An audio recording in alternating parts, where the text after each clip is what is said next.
평화를 빕니다. 안녕하세요. 안젤라입니다. 사람이 변할 수 있을까요? 사람이 바뀔 수 있을까요?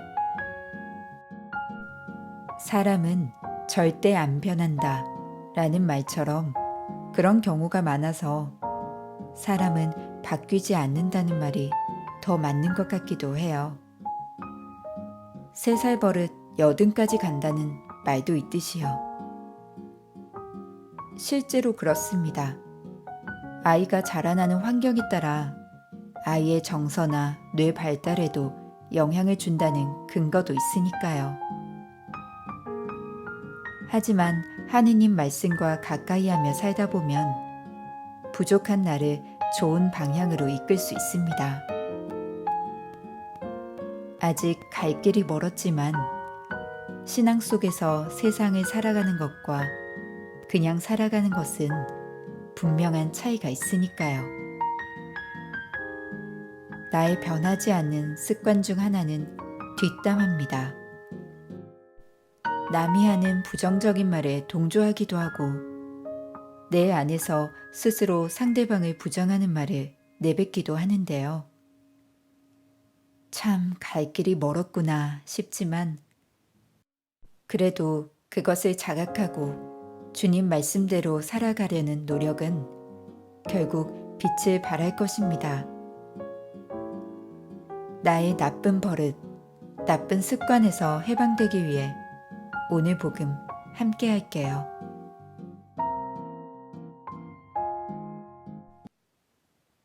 (10월 8일) 연중 제27주간 화요일. 복음. 마르타는 예수님을 자기 집으로 모셔드렸다. 마리아는 좋은 몫을 선택하였다. 루카가 전한 거룩한 복음입니다. 10장 38절에서 42절까지의 말씀입니다. 그때 예수님께서 어떤 마을에 들어가셨다. 그러자 마르타라는 여자가 예수님을 자기 집으로 모셔드렸다. 마르타에게는 마리아라는 동생이 있었는데 마리아는 주님의 발치에 앉아 그분의 말씀을 듣고 있었다. 그러나 마르타는 갖가지 시중드는 일로 분주하였다.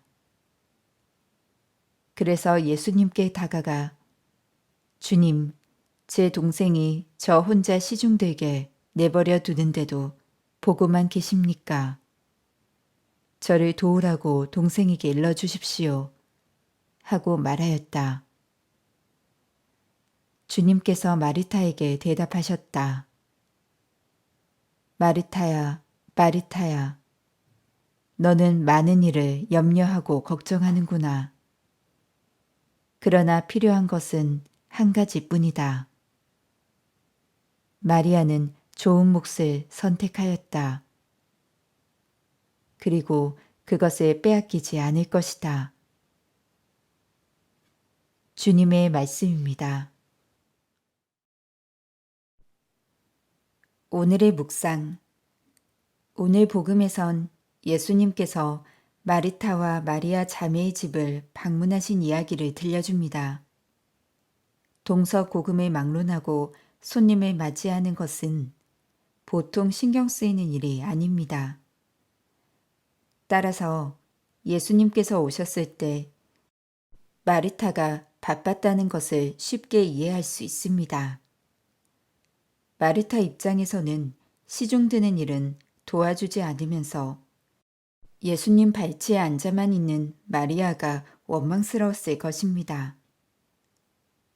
그러나 그것을 불평하는 마르타에게 예수님께서는 마리아가 좋은 몫을 선택하였다고 하십니다. 이 대목에 대한 전통적인 해석은 마르타는 활동을 의미하고 마리아는 관상을 의미하는 것이기에 관상이 활동보다 우선해야 한다거나 마르타는 노동을 뜻하고 마리아는 기도를 뜻하기에 노동보다는 기도가 우선해야 한다는 것이었습니다.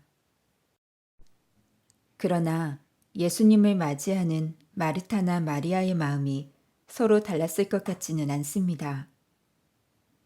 마르타 역시 예수님을 뵙고 그분의 말씀을 듣고자 하였을 것이기 때문입니다. 예수님께서는 마르타를 책망하지 않으시고 그분을 접대하는 것보다 그분의 말씀을 듣고 복음을 받아들이는 것이 그 순간 가장 중요하다고 알려주십니다. 우리는 마음 안에 마르타와 마리아의 두 가지 모습을 늘 같이 지니고 살아갑니다. 주님의 목소리에 온전히 귀 기울이고 그분과 일치하여 살고 싶은 마음과 현실에 충실하고자 하는 욕구가 함께 있습니다. 중요한 것은 이 두 가지 가운데 무엇 하나를 선택해야 하느냐가 아니라 이 둘을 내 삶 안에서 어떻게 조화시킬까 하는 것입니다. 신앙 안에서 우리 생활에 대한 영감을 얻고 우리 생활을 통하여 신앙을 실천해 나가는 것이 하느님 보시기에 좋은 몫을 택하는 것이 아닐까 싶습니다. 너는 많은 일을 염려하고 걱정하는구나. 너는 많은 일을 염려하고 걱정하는구나. 너는 많은 일을 염려하고 걱정하는구나. 나의 하느님, 제가 세상의 일에 얽매이거나 연연하지 않고 신앙 속에서 세상과 조화로운 삶을 살게 하소서. 아멘. 평화를 빕니다.